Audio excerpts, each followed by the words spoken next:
अनाथ बेटा। रूपा और शेखर सरिता विहार में रहते हैं। वो अपनी जिंदगी में बेहद खुश होते हैं।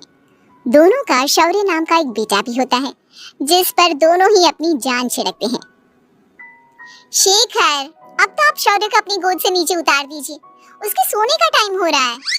नहीं रूपा, इसे मेरे पास ही रहने दो प्लीज। मैं थोड़ी देर में इसे बिस्तर में सुला दूंगा। लेकिन कल सुबह आपकी ऑफिस में मीटिंग भी तो है ना, और इसके लिए आपको कल जल्दी भी तो निकलना होगा। जाइए, आप भी जाकर सो जाइए।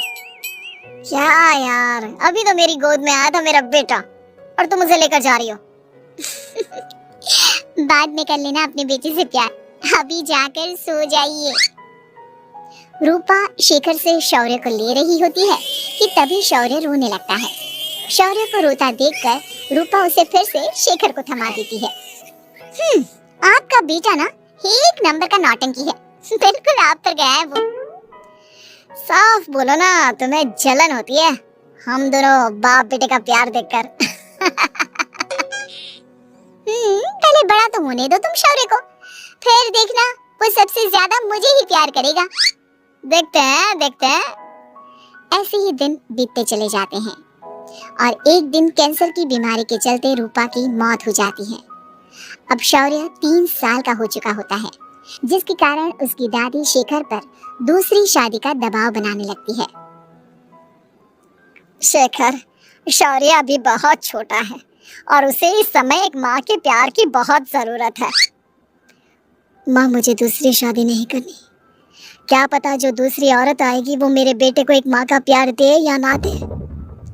तो रूपा की छोटी बहन वैशाली से ही शादी क्यों नहीं कर लेता? वो तो शौर्य को एक माँ का प्यार पूरा दे सकती है ना। मैंने कहा ना माँ, मुझे दूसरी शादी नहीं करनी, और अपनी ही पत्नी के बहन से तो हरगिज नहीं। ऊपर से अगर रूपा देख रही होगी तो वो क्या सोचेगी? अपने लिए ना सही, लेकिन तुझे शौर्य के लिए तो शादी करनी ही पड़ेगी ना बेटा। शेखर कुछ कहता उससे पहले ही अंजुमन उसे रूपा की कसम दे देती है, जिसके आगे मजबूर होकर शेखर शादी के लिए हामी भर देता है। देखो वैशाली, मैंने तुमसे शादी सिर्फ अपने बच्चे के लिए की है। मैं चाहता हूँ कि तुम उसे एक माँ का भरपूर प्यार दो। शौर्य, आपके साथ साथ मेरा भी कुछ लगता है। अगर आप मुझसे शादी नहीं भी करते तब भी मेरा प्यार शौर्य के लिए कभी कम या ज्यादा नहीं होता।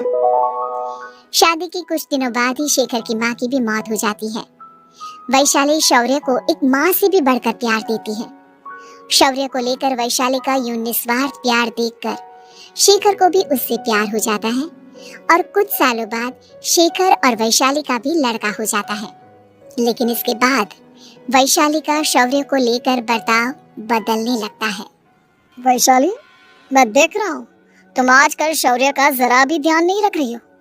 मुझे पता नहीं था कि आदित्य के होने के बाद तुम इतना बदल जाओगी। आदित्य मेरा अपना सगा खून है और शौर्य दीदी का, फिर मैं दोनों में अंतर कैसे नहीं करूं? माँ भले ही दोनों के अलग अलग हैं, लेकिन पिता तो एक है ना। अगर मुझे पहले पता होता कि तुम इतनी जल्दी बदल जाओगी तो मैं कभी तुमसे शादी ही नहीं करता। हाँ, तो किसने कहा था आपसे मुझसे शादी करने के लिए? मैं थोड़ी ना आई थी आपके पास, आपकी माँ ही आई थी मेरे घर आपका रिश्ता लेकर। वैशाली, मुझे तुमसे ऐसी उम्मीद नहीं थी। गुस्से में शेखर अपना पैर पटकता हुआ शौर्य को वहाँ से लेकर चला जाता है। पापा, मम्मा मुझसे प्यार क्यों नहीं करती? क्या मैं उनका सगा बेटा नहीं हूँ, इसलिए मुझसे प्यार नहीं करती? मम्मा नहीं करती तो क्या हुआ बेटा, पापा तो करते हैं ना आपसे प्यार। कुछ दिनों के बाद, आज तुझे खाना पीना कुछ नहीं मिलेगा, चल चुपचाप से अपने रूम में जाकर सो जा। माँ, अब भाई को खाना क्यों नहीं दे रही हो? बेटा तू आराम से खाना खा, इस नालायक की चिंता मत कर। एक दिन खाना नहीं खाएगा तो मर नहीं जाएगा ये। अगर भैया नहीं खाएंगे तो मैं भी नहीं खाऊंगा। तू अपने भाई का भक्त क्यों बन रहा है? ये तेरा सौतेला भाई है, सगा नहीं जो तू लक्ष्मण बन रहा है। माँ, आपको इतना भी नहीं मालूम, श्री राम और लक्ष्मण सगे भाई नहीं थे। श्री राम माता कौशल्या और लक्ष्मण माता सुमित्रा की कोख से जन्मे थे।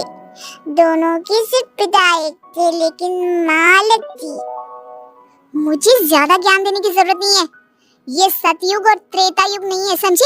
हाँ, बड़ा भाई का चमचा।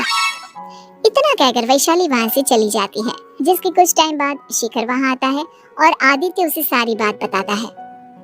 मुझे माफ कर दो शौर्य, तुम्हारी माँ के जाने के बाद मुझे दूसरी शादी का फैसला करना ही नहीं चाहिए था। अगर मैं दूसरी शादी नहीं करता तो शायद आज तुम्हारी ये हालत ना होती। नहीं पापा, अगर आप शादी नहीं करते तो मुझे आदित्य जैसा छोटा भाई कभी नहीं मिलता। थैंक यू मुझे इतना अच्छा भाई देने के लिए। तुम दोनों हमेशा ऐसे ही साथ रहना, फिर कोई भी तुम दोनों का कुछ नहीं बिगाड़ पाएगा। चलो, मैं तुम दोनों को आइसक्रीम खिला के लाता हूँ, बहुत भूख लग रही है ना। शिखर शौर्य और आदित्य को आइसक्रीम दिलाने लेकर जाता है। वो दोनों को पार्क में खड़ा करके आइसक्रीम लेने जा ही रहा होता है, तभी तेज रफ्तार से आती हुई एक गाड़ी उसे कुचल देती है और उसी पल शिखर की मौत हो जाती है, जिसके बाद शौर्य की जिंदगी नर्क से भी बदतर हो जाती है। सुन रही चिरकुट, इस घर के किसी भी सामान को मेरी मर्जी के बगैर हाथ मत लगाना। इन सब पर अब तेरा कोई हक नहीं है, समझा? ठीक है माँ, मैं आपकी इजाजत के बगैर किसी चीज को हाथ नहीं लगाऊंगा। चल जाकर अब पूरे घर की सफाई कर। महज 7 साल का शौर्य वैशाली के कहने पर अपने नन्हे नन्हे हाथों से पूरे घर की सफाई करने लगता है। ऐसे ही दिन बीतने लगते हैं, लेकिन मासी से माँ बनी वैशाली को उस मासूम से बच्चे पर जरा भी तरस नहीं आता। क्यों शौर्य, ये घर में इतनी गंदगी कैसे हो रही है? ढंग से सफाई नहीं की है क्या तूने? माँ, मैंने तो अच्छे से सफाई की थी, लेकिन आदित्य बार बार इधर उधर चलकर गंदा कर देता है। अच्छा, खुद से एक काम ढंग से नहीं होता और अपनी गलतियों का जिम्मेदार मेरे बेटे को ठहराता है। इतना कहकर वैशाली बांस का डंडा उठाकर शौर्य को जोर जोर से मारने लगती है। तभी वहां वैशाली के मायके वाले भी आ जाते हैं और उसकी सारी करतूतें देख लेते हैं। माँ, मैं ऐसा क्या करूं जिससे आप मुझे भी आदित्य के जितना प्यार करोगी? बोलिए ना माँ, मेरे क्या करने से आपके अंदर मेरे लिए ममता जागेगी? वैशाली शौर्य की एक नहीं सुनती, उसके ऊपर डंडे बरसाती जाती है। हद पार होते देख वैशाली की माँ उसका हाथ पकड़ती है और जोर से उसे थप्पड़ मारती है। यही सब करने के लिए तूने दामाद जी से शादी की थी? हमने सपने में भी तुझसे ऐसी हरकत की उम्मीद नहीं की थी। तुम माँ नहीं, माँ के नाम पर एक धब्बा है। बस कीजिए माँ, आदित्य के इस दुनिया में आने से पहले मैंने इसे बहुत प्यार किया था, लेकिन अब जब मेरी खुद की औलाद है तो मैं किसी और के बच्चे से प्यार क्यों करूं? अरे नालायक औरत, जिसे तू किसी और का बच्चा कह रही है वो तेरी खुद की सगी बहन का बच्चा है। बहन है तो क्या हुआ, मेरे अपने बच्चे से बढ़कर तो नहीं हो सकता ना ये कभी। अगर यही बात थी तो तू हमें पहले बता देती, हम शौर्य को अपने साथ ले जाते। उसे इस तरह प्रताड़ित करने की क्या जरूरत थी? अगर आपको लेकर जाना है ना तो ले जाइए इसे, मैं नहीं रोकूंगी। नहीं माँ, मुझे कहीं नहीं जाना, मुझे आपके साथ ही रहना है। मैं तेरी कोई माँ वाँ नहीं हूँ, तेरी माँ मर चुकी है, समझा? अब निकल जा मेरे घर से।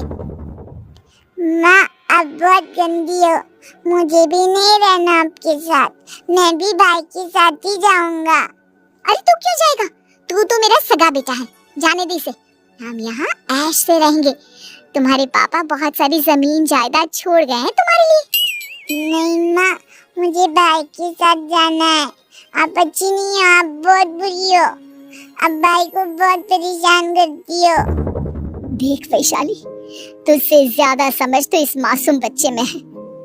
ये तेरे बुरे कर्मों का ही नतीजा है, जो आज तेरी सगी औलाद खुद से तुझे ठुकरा रही है। आदित्य, तुझे इस शौर्य ने भड़काया है ना मेरे खिलाफ? नहीं माँ, मुझे किसी ने भड़काया नहीं, पर मैं सब देखता हूँ, सब समझता हूँ। भाई बहुत अच्छा है, वो आपकी जैसा नहीं है। चलिए नानी। इतना कहकर वैशाली के मायके वाले आदित्य और शौर्य को अपने साथ ले जाते हैं और इस तरह वैशाली बड़े से घर में अकेली पड़ जाती है। 2 बेटों के होते हुए भी आज उसे माँ कहकर बुलाने वाला कोई नहीं होता।